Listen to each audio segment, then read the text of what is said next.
ఈరోజు యేసయ్య చెప్పిన ఒక మాట మనం జ్ఞాపకం చేసుకుంటున్నామండి. మత్తయి సువార్త 7వ అధ్యాయము 15వ వచనము. అబద్ధ ప్రవక్తలను గురించి జాగ్రత్త పడుడి, వారు గొర్రె చర్మము వేసుకొని మీ యొద్దకు వత్తురు, కానీ లోపల వారు క్రూరమైన తోడేళ్ళు. అబద్ధ ప్రవక్తల గురించి జాగ్రత్త పడుడి. జాగ్రత్త పడటం చాలా ముఖ్యమండి. హై అలర్ట్ అంటారు చూసారా? ఎవరో దుండగులు ప్రవేశించారు, విపత్తులు రాబోతున్నాయి, మెలకువగా ఉండండి, సెక్యూరిటీ టైట్ చేయండి అంటుంటారు చూసారా? క్రైస్తవ లోకంలో కూడా ఈ రోజున క్రైస్తవులు చాలా అలర్ట్గా, జాగ్రత్తగా ఉండాల్సిన సమయం ఆసన్నమైంది. ప్రభు చెప్పాడు, అబద్ధ ప్రవక్తలను గురించి జాగ్రత్త పడుడి.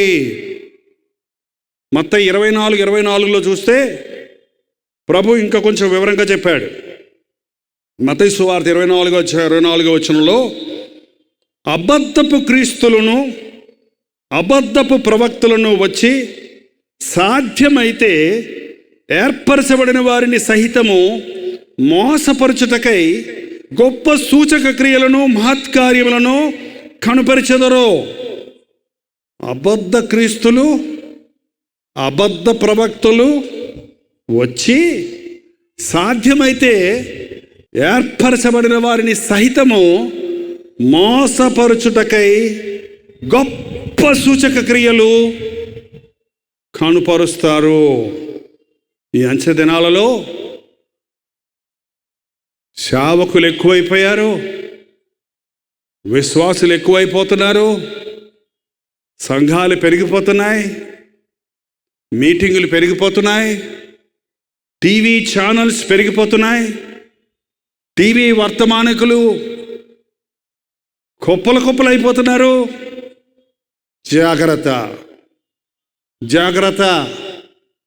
ఇందులో కొందరు నిజమైన సేవకులు, మరికొందరు అబద్ధ ప్రవక్తలు. ప్రవక్త అనే మాట బైబిల్లో, ప్రవక్త అనే మాటకు సరైన అర్థం ఏంటంటే ట్రాన్స్లేటర్, తర్జుమా చేయవాడు. దేవుడు చెప్పిన మాటల్ని, అదే భావాన్ని, అదే విషయాన్ని అందరికీ అర్థమయ్యే రీతిగా సామాన్య శైలిలో ఆయా స్థలాలలో ఆయా ప్రజలకు అవసరమైన రీతిగా చెప్పేవాడు మాత్రమే కానీ సొంత బోధ చేసేవాడు కాదు. ఇందాక బ్రదర్ జో ప్రసంగం చేస్తున్నప్పుడు బ్రదర్ శామ్యుల్ గారు తెలుగులో తర్జుమా చేస్తున్నాడు. ఆయన ప్రసంగికుడు ఏం చెప్తున్నాడో ఇంగ్లీష్లో చెప్పిన దాన్ని ఆయన తెలుగులో చెప్తున్నాడు. అంతేగాని ఇంగ్లీష్లో చెప్పే ప్రసంగం వేరు, తెలుగులో చెప్పే ప్రసంగం వేరు అయితే ఏమన్నా ప్రయోజనం ఉంటుందా? ఈరోజు అనేక మంది ప్రవక్తలు అనబడేవారు దేవుని మాటను ఉన్నది ఉన్నట్టుగా ప్రజలకు అందించడానికి బదులు తమ సొంత బోధ చేస్తున్నారు. దేవుడు చెప్పింది చెప్పినట్టు కాకుండా కలిపి చెరిపి, ఏం చేస్తారంటండి? కలిపి చెరిపి దురద చెవుల దురద తీరునట్లుగా మనుషులు ఎలా చెప్తే వింటారో, ఎలా చెప్తే అంగీకరిస్తారో, ఎలా చెప్తే ఆయన్ని పొగుడతారో, ఎలా చెప్తే ఆయన్ని అనుసరిస్తారో అలా చెప్పే బోధకులు తయారైపోయారు. ఏంటండి? అంచె దినాల్లో మనుషులు దురద చెవులు గలవారై తమ స్వకీయ ఆలోచనలు చొప్పున వారికి అవసరమైన బోధ చేసే బోధకులను ఎత్తుకుంటారట. ఉన్నది ఉన్నట్టుగా చెప్పే బోధకుడి దగ్గర నుంచి పారిపోతారట. తాన తెలుసా అండి మీకు? మన ఆంధ్రాలో బుర్రకథ ఒక ఆయన చెప్తుంటే పక్కన ఇద్దరు ఏం చేస్తారు? తాన తందాన తానా అంటే నువ్వు చెప్పిందే నిజము, నువ్వు చెప్పిందే సరి. ఏంటండి ఇవాళ పాస్టర్ గారు తందానా అంటే ప్రజలు తందాన తానా అనాలన్నమాట. లేకపోతే ప్రజలు తందాన తానా అంటే పాస్టర్ గారు తందానా అనాలన్నమాట. ఇదేంటండి? యెహోవా ఇలాగు సెలవిచ్చుచున్నాడు. ఆనాటి ప్రవక్తలు ప్రవచించినప్పుడు యెహోవా ఇలాగు సెలవిచ్చుచున్నాడు, దేవుడు ఈ మాటను సెలవిచ్చుచున్నాడు, మీరు వినినను వినకపోయినను. హెస్కేలు ప్రవక్త అన్నాడు, నాయన వాళ్ళు వినరు బాబు, నువ్వు చెప్పమంటున్నావు. నువ్వు చెప్పే బోధ చెప్పితే ఎవడు వింటయ్యా అంటే వారు తిరుగుబాటు చేస్తారు, వారు మొండితనం చేస్తారు. కానీ ఇశ్రాయేలులో ప్రవక్త ఒకడున్నాడని తెలుసుకున్నట్లుగా వారు వినినను వినకపోయినను నేను చెప్పమన్నది చెప్పు.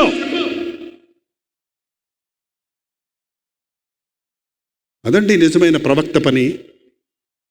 దేవుని మాటలను ఉన్నది ఉన్నట్టు ప్రజలకు చెప్పడం, ప్రజల కొరకు దేవుని సన్నిధిలో విజ్ఞాపన చేయటం, ప్రజల పక్షములో దేవుని సన్నిధిలో మొరపెట్టడం.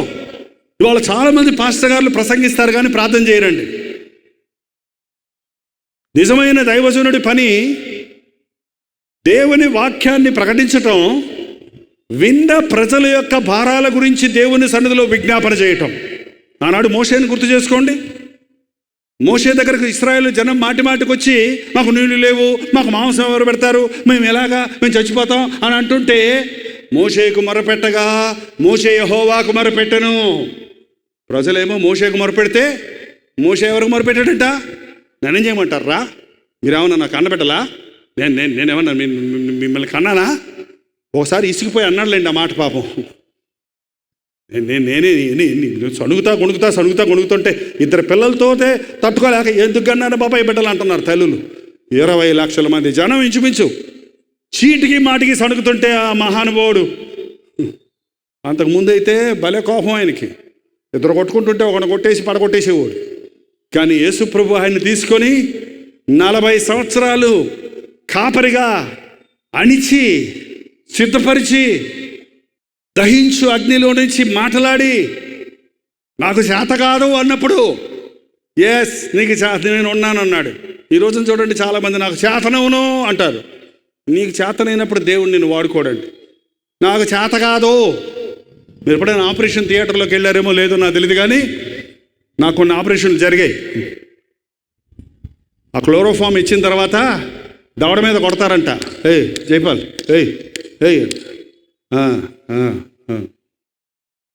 ఇంకా కట్టినా కదలకుండా ఉన్నప్పుడు అప్పుడు కోస్తారు. అంతేగాని అన్నావు అనుకో, కోస్తే నువ్వు ఉడరిస్తావా? డాక్టర్ తన్నవా? దేవుడు కూడా మనల్ని వాడుకోవాలంటే మనం డమ్మీ అయిపోవాలి. అప్పుడు నీ మీద క్రియ చేస్తాడు. నీ నోటి మాన్యం గలవాడిని, కంఠబలంతో నేను ఇశ్రాయేలుని విడిపిద్దామనుకున్నాడు ఒకప్పుడు. కానీ ఇప్పుడు దేవుడు పిలిచినప్పుడు తన బలహీనతను ఒప్పుకున్నప్పుడు కాగా రమ్ము నేను నీ నోటికి తోడై ఉంటాను అని మోషేను వాడుకున్నాడు.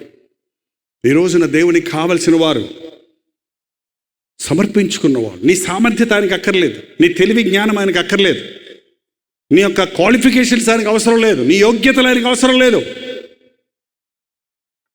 నీ చేతుల్లో వాడబడితే నాకు చాలు ప్రభువా అన్నవాడిని దేవుడు వాడుకుంటాడు. వాడు నిజమైన ప్రవక్త. గిద్యోనుతో మాట్లాడినప్పుడు దేవుడు పరాక్రమం కలిగిన బలాఢ్యుడా అన్నాడు. ఇదేంటయ్యా, నేను మిద్యానీలకు భయపడి గానుగును రహస్యంగా దొల్లగొట్టుకుంటుంటే ధాన్యాన్ని పిరుకోణ్ణి నన్ను పోయి బాలాఢ్యుడా అంటావేంటి? నా గోత్రం చిన్నది, మేము మిద్యానీలతో నలిగిపోతున్నాం అని ఏకరవ పెట్టాడు ఆయన బాధలన్నీ. దానికి అన్నాడు, అయిననేమి నేను నీకు తోడై ఉంటాను, ఒక్క మనిషిని పడగొట్టినట్టు నీవు మిద్యానీయుల్ని పడగొడతావు. ఈ రోజున దేవునికి కావలసింది సమర్పించుకున్నవారు. సేవ చేస్తానని అనేక మంది ముందుకు వస్తున్నారు. బైబిల్ ట్రైనింగ్ అని అంటున్నారు. 3 నెలలు ట్రైనింగు, 6 నెలలు ట్రైనింగు. ఏంటండి, యేసు ప్రభువే ఈ లోకంలోనికి వచ్చి శరీరధారిగా ఉన్న దినాలలో 30 సంవత్సరాలు అజ్ఞాతుడిగా ఉన్నాడు ఆయన. 30 సంవత్సరాలు మనుషుల్ని ఆరాధించాడు, మనుషుల బాధలు కష్టాలు పరిశీలించాడు, తను సిద్ధపరుచుకున్నాడు. బయటకు వచ్చి 3.5 సంవత్సరాలు సేవ చేశాడంటే ప్రపంచంలో ఈనాటికి ఆయన చేసిన సేవ కొనసాగుతుంది. ఈ రోజున 3 నెలలు సర్టిఫికెట్ తెచ్చుకొని బిలిగ్రహాన్ లాగా ప్రసంగం చేద్దాం అనుకుంటారు, బెన్హిన్ లాగా మనుషుల్ని కింద పడేద్దాం అనుకుంటారు. ఇదేందో నాకు అర్థం కాదండి. పడిపోయిన వారిని లేవనెత్తడానికి ప్రభు వస్తే నిలబడిన వాళ్ళని పడగొడతారేంటి పాస్టర్లు? ఏమనంటే ఈ పాస్టర్లు విమర్శించకూడదు, తప్పు అని అంటారు. నేను ఎవరిని విమర్శించటంలా, నా దేవుని వాక్యం చెప్పేది చెప్తున్నా. దేవుని చేతుల్లో వాడబడే ప్రవక్త, దేవుని చిత్తంలో ఉన్న ప్రవక్త తాను ఒట్టివాడిని అని గ్రహించుకుంటాడు. తానేదో చేస్తున్నాను అనుకునేవాడిని దేవుడు ఏమి వాడుకోడండి. దేవుడు వాడుకోడు. అబద్ధ ప్రవక్తలు బయలుదేరుతారు, అబద్ధ క్రీస్తులు బయలుదేరతారు. ఏర్పరచబడిన వారిని కూడా మోసం చేయడానికి సూచక క్రియలు, మహత్కార్యములు చేస్తారు. ఏంటో మరి మనుషులకి ఎర్రండి. ఏదైనా ఒక ఆశ్చర్యం చూడాలి, ఏదైనా ఒక వింత చూడాలి. ఒక వింత చూడడానికి పరిగెడతారు మనుషులు. ఏంటండి, అసలు నువ్వు ఎప్పుడైనా ఆలోచించావా? నీ బతుకే ఒక వింత, నీ జన్మమే ఒక వింత. నీ తల్లి గర్భంలో నువ్వు ఎలా సృష్టించబడ్డావు అన్నది నీకు అర్థమైందా? రక్తపు ముద్దగా ఉన్న పిండంలో నుంచి ఇంత అందమైన వ్యక్తిగా నువ్వు రూపించబడ్డావంటే దీనికి ఏమైనా ఎక్స్ప్లెనేషన్, వివరణ ఏమైనా ఉందా? నీవు ఈరోజు బ్రతుకుతున్నావంటే అది గొప్ప అద్భుతం. నీ గుండె నిమిషానికి 72 సార్లు, రోజుకు 1,00,000 సార్లు, 30 ఏళ్ళు, 40 ఏళ్ళు, 60 ఏళ్ళు బ్రతుకుతున్నావంటే ఎన్ని సార్లు, ఎన్ని కోట్ల సార్లు కొట్టుకుంటుందో చూడు. ఒక్కసారి ఆగిద్దంటే టుక్కు టుక్కు టుక్కు టుక్ అయిపోయింది. ఏమైందండి? Heart attack. నిమిషానికి 23 సార్లు ఊపిరి ఎగపీలుస్తున్నాం, వదులుతున్నాం మనకు తెలియకుండానే. ఆయాసం వచ్చిన వాళ్ళకి మాత్రం తెలుస్తుంది, ఉపశమనం ఉన్న వాళ్ళకి మాత్రం అంటుంటారు. మనం అనకుండానే పీలుస్తున్నాం, వదులుతున్నాం, పీలుస్తున్నాం, వదులుతున్నాం. పీల్చిన ఊపిరి పైకి వెళ్ళి ఆగిపోయింది అనుకోండి అని అడుగుకోండి, ఏమంటారు దాన్ని? ఎగ ఊపిరి ఆగిపోయింది, అయిపోయింది నీ బతుకు. ఇంతకంటే ఆశ్చర్యం కావాలండి? ఇంతకంటే అద్భుతం కావాలా? ఈ భూమి తన చుట్టూ తను తిరుగుతుందండి, స్పీడ్గా తిరుగుతుందండి, స్పీడ్గా తిరుగుతుంది, చాలా వేగంగా తిరుగుతుంది. నెంబర్లు ఇప్పుడు నేను మీకు చెప్పి మిమ్మల్ని కన్ఫ్యూజ్ చేయను. కానీ భూమి తన చుట్టూ తాను తిరుగుతూ సూర్యుడు చుట్టూ తిరిగి వస్తుంది, నువ్వేమో కదలకుండా కుర్చీలో కూర్చున్నావు. ఇది అద్భుతం కదా? మనం ఉన్న భూలోకం కంటే సూర్యుడు 100 రెట్లు పెద్దవాడు, 100 రెట్లు పెద్దది ఆకారంలో. 42 డిగ్రీలు వస్తే ఊపిరి ఆడక చచ్చిపోతున్నాం. సూర్యుడి యొక్క వేడి ఎంత తెలుసండి? 4 లక్షల ఫారెన్ హీట్, 4 లక్షల ఫారెన్ హీట్ ప్రొడ్యూస్ అవుతుంది. అయినా ప్రపంచమంతటిని చక్కగా దాని పరిధిలో తిరిగేటట్టు చేస్తున్నాడు. సైన్స్ చదివేవాడు ఎవడో కూడా దేవుడు లేడండి. సైన్స్ ఎరిగిన వాడు, విజ్ఞానం చదివి సైంటిఫికల్ ఫ్యాక్ట్స్ కనుక్కున్నవాడు ఇవంతా ఉందంటే ఏదో ఒక గొప్ప శక్తి ఉందంటాడు కనీసం.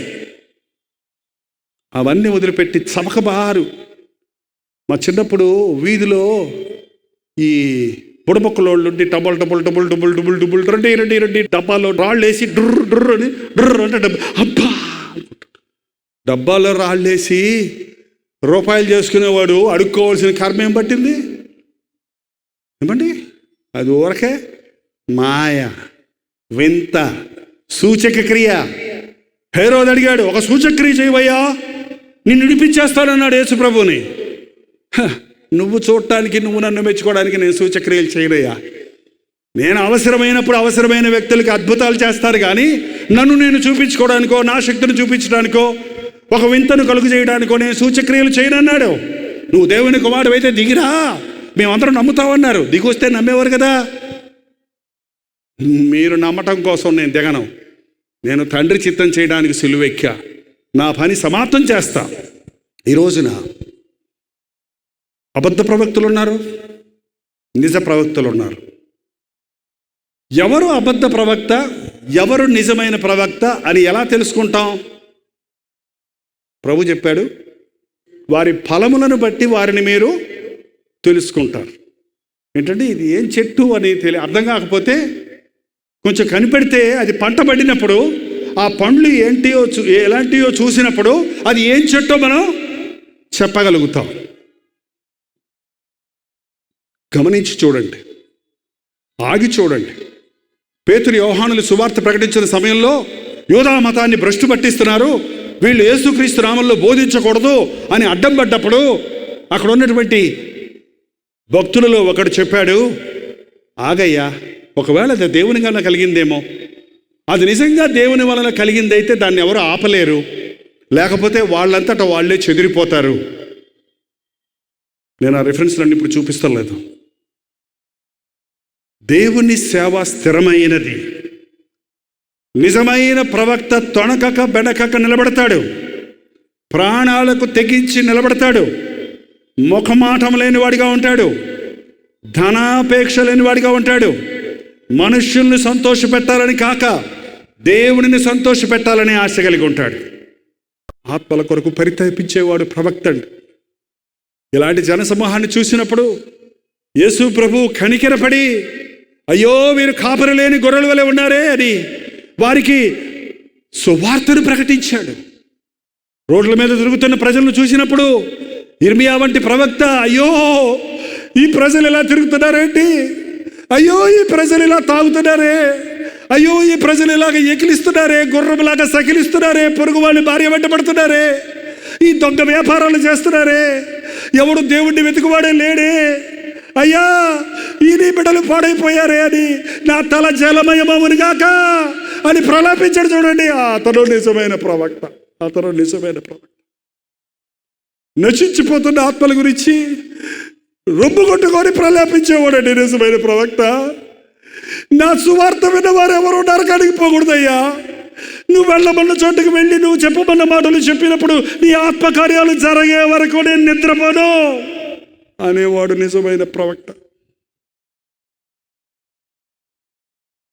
జనులు నీ ధర్మశాస్త్రమును అనుసరించినందున నా కన్నీరు ఊటగా కారుతుంది, నేను రోధిస్తున్నాను. ఒక తాగుబోతుని చూసి ఎగతాళి చేయటం కాదండి, ఒక వ్యభిచారం చూసి విమర్శించడం కాదండి. అయ్యా ఈ సహోదరుని త్రాగుడి నుంచి విడిపించు, ఈ విచ్ఛిన్నమైన కుటుంబాన్ని కట్టు, ఈ ఆత్మను రక్షించు అని ఇతరుల పక్షములో విజ్ఞాపన చేసేవాడు ప్రవక్త. ఈనాడు దేవుడి కుడి పార్శ్వమున కూర్చున్న మన తండ్రి, మన ప్రభు మన కొరకు విజ్ఞాపన చేస్తున్నాడు. నేను కార్చిన రక్తం, ఈ నెల్లూరులో ఉన్న జనమందరి కొరకు కార్చిన రక్తం వృధా అవ్వకూడదు, ఏ ఒక్కడు నశించకూడదు, ప్రతి ఒక్కడు రక్షించబడాలి, మారు మనసు పొందాలి. అది ఆయన ఆశ, అది ఆయన ఆశ. ఈనాడు రొమ్ము కొట్టుకొని ప్రలాపించే ప్రవక్తలు కావాలి. మేము పిల్లల గ్రోవి ఊదిదిమి కానీ మీరు నాట్యమాడు రైతిరి, మేము రొమ్ము కొట్టుకుంటేమి కానీ మీరు ప్రలాపించి రైతిరి, అయ్యో చిన్నపిల్లల్లాగా గోలికాయలు ఆడుకునేవాడిగా ఉన్నారే మీరని అన్నాడు. చూడండి ప్రభు, ఈ రోజున కూటాలకు వస్తున్న జనమందరూ పరలోకంలో ఉంటారా? ఉండాలి అనే ఆవేదనతో ప్రసంగించేవాడు నిజమైన దైవజనుడు. అలాంటి ఆరాటంతో సేవ చేసేవాడు, నశించుచున్న ఆత్మలను రక్షించాలని ఒకే భారంతో సేవ చేసేవాడు నిజమైన ప్రవక్త. యేసుక్రీస్తు నామంలో ఏం సంపాదించుకుందామా కాదు, యేసుక్రీస్తు కొరకు నేను ఏమి ఇద్దామా అనుకునేవాడు నిజమైన ప్రవక్త. ఆయన నామంలో సంపాదించుకోవటం ఎంత అన్యాయం అండి.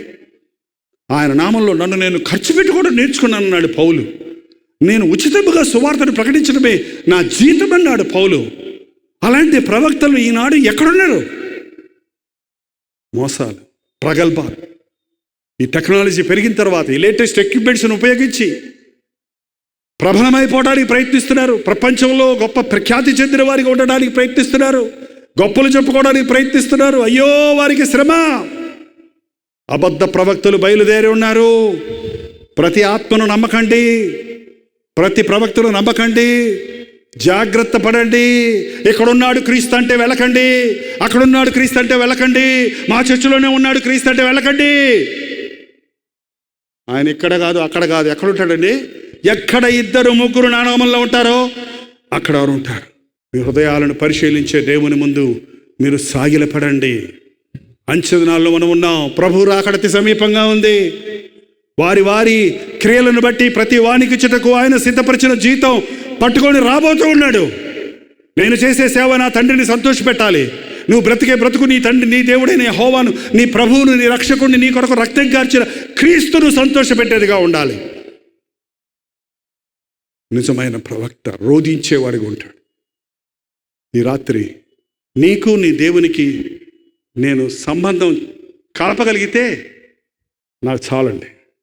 మీరు నా ఎంట రాక్కర్లేదు, నన్ను సపోర్ట్ చేయక్కర్లేదు, నా మినిస్ట్రీ సపోర్ట్ చేయక్కర్లేదు. మీరు మీ ప్రభువుని పట్టుకుంటే, ప్రభువుతో మీరు సహవాసం చేస్తే, మీ పేర్లు జీవగ్రంథంలో రాయబడితే, మనందరం వెళ్ళే పరలోక రాజ్యంలో మళ్ళీ మనం కలుసుకుంటాం. అది చాలు, అది చాలు. దేవుడు తన ఆత్మకార్యాన్ని కొనసాగించునుగాక. మన సమయం అయింది కనుక మనం కొద్ది నిమిషాలు ప్రార్థించబోతున్నాం. అందరూ ఒకసారి లేచి నిలబడదామండి. అందరూ ఒకసారి లేచి నిలబడదాం. ఈ సమయంలో ఒక్క నిమిషం ప్రార్థన చేద్దాం. నీ విశ్వాసం జాగ్రత్త, నీ భక్తి జాగ్రత్త. నీ కొరకు ప్రాణమిచ్చిన యేసయ్యను నువ్వు మరవద్దు. ఆయన నిన్ను ప్రేమిస్తున్నాడు. నీవు ఆయన మాట విని వణికితే నిన్నే ఆయన దృష్టిస్తున్నాడు. ఈ చిన్న చిన్న జబ్బులు, ఈ చిన్న చిన్న రోగాలు, ఈ లోకంలో వచ్చే శ్రమలు, ఇవన్నీ చులకనైన శ్రమ అని దేవుని వాక్యం సెలవిస్తుంది. అగ్ని గంధకములతో మండే ఆ భయంకరమైన నరకంలోనికి పోవటం కంటే క్రీస్తు నిమిత్తమై ఈ చులకనైన శ్రమ ఎంతో భాగ్యం. మోషే పెద్దవాడైనప్పుడు ఐగుప్తు ధనము కంటే క్రీస్తు విషయమైన నింద గొప్ప భాగ్యమని ఎంచుకున్నాడు.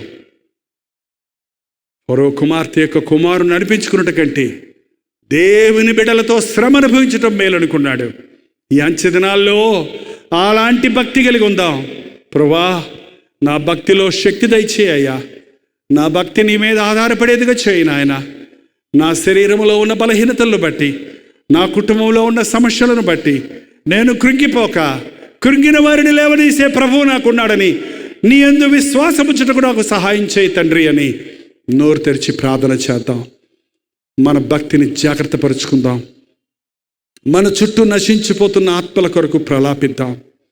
నోరు తెరిచి ప్రతి ఒక్కరూ దేవునితో మాట్లాడండి. కొద్ది క్షణాల్లో ఇక్కడి నుంచి వెళ్ళిపోతున్నాం. ప్రశస్తమైన సమయం అది. పరిశుద్ధాత్ముడు నిన్ను నిన్ను నిన్ను దర్శించే సమయం ఇది. నిన్ను విడిపించే సమయం ఇది. నిన్ను ఆదరించే సమయం ఇది. నీతో మాట్లాడాలని ఆశపడుతున్న దేవుని మెల్లని స్వరం ఈ రాత్రి నీకు వినిపింపజేస్తున్నాడు. ప్రభువా, నాతో మాట్లాడయ్యా, నాతో మాట్లాడు నాయన. గంట ప్రసంగం వినటం కంటే నాతో నువ్వు ఒక్క మాట మాట్లాడితే చాలు ప్రభువా. ఒక్క మాట చాలయ్యా. నా స్థితిని నాకు చెప్పు నాయన. నా పేరు పెట్టి నన్ను పిలువు నాయన. నీ మెల్లని స్వరాన్ని నాకు వినిపింపజేయేసయ్యా అని నోరు తెరిచి ప్రార్థన చేద్దాం. నాతో నీవు మాట్లాడితే నాకు చాలయ్యా. ఒక్క మాట నాకు చాలు నాయనా. ఈ రాత్రి నాతో మాట్లాడు ప్రభువా.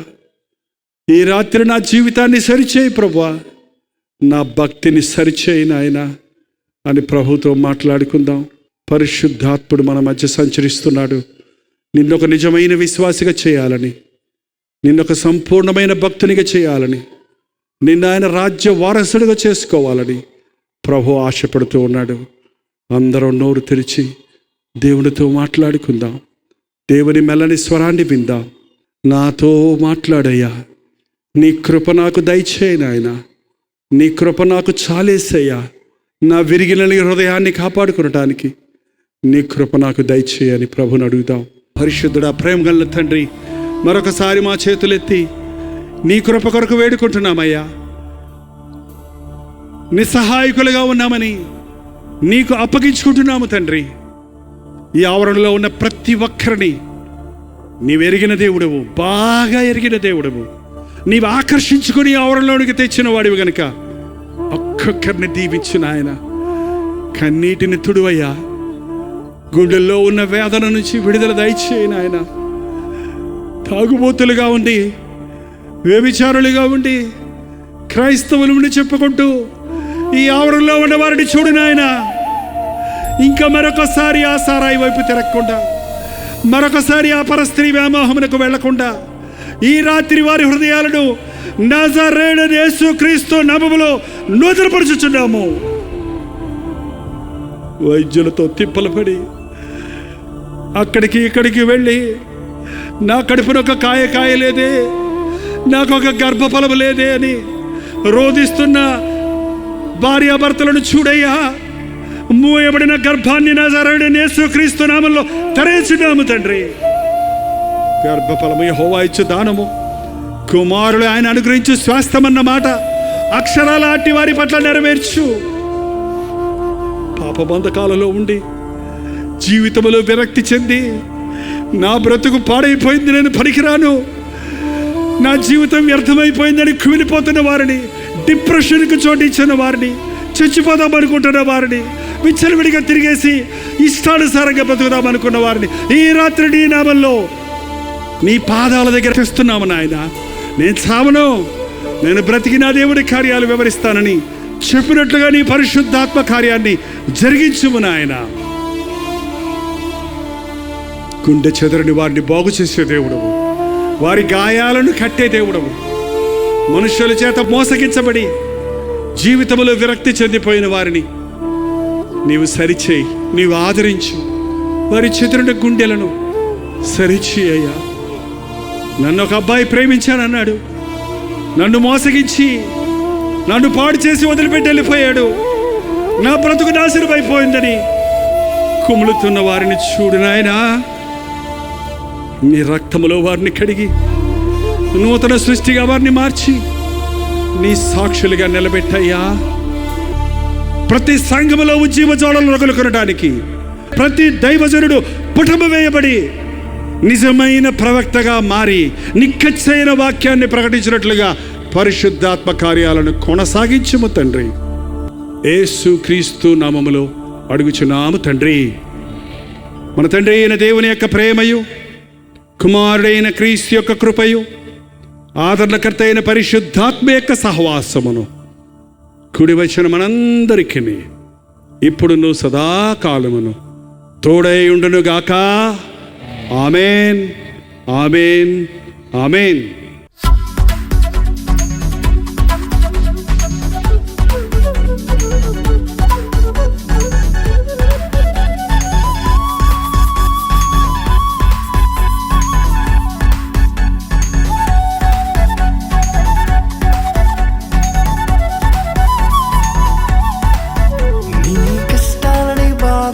శ్రమలన్నీ తీర్చే అనాథుడు యేసే. నీ కష్టాలని బాధలన్నీ శ్రమలన్నీ తీర్చే అనాథుడు యేసే. ఆది నుండి ఉన్నవాడు, అదే